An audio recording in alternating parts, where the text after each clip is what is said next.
जगाच्या उत्पत्तीपासून आजपर्यंत सत्ययुग, त्रेतायुग, द्वापारयुग, कलियुग अशी ही 4 युगे दिसून येतात. स्वरूप संप्रदायाचे प्रकटीकरण आदिनारायणापासूनच झाले आहे. ही गुरु शिष्यांमध्ये चालत आलेली गुह्यज्ञानाची परंपरा अत्यंत उदात्त आणि तेजस्वी दिसून येते. ह्या स्वरूप संप्रदायाच्या परंपरेत असंख्य साधू, सत्पुरुष, संत, महंत झाले आहेत. स्वरूप संप्रदाय हा मुळात स्वस्वरूपाशी एकनिष्ठ सलगी करणारा असल्यामुळे अत्यंत प्रभावी दिसतो.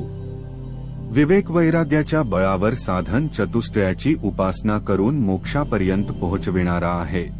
आदि नारायणापासून चालत आलेली ही स्वरूप संप्रदायाची दिव्य परंपरा आजही जिवंत आणि ज्वलंत चालू आहे.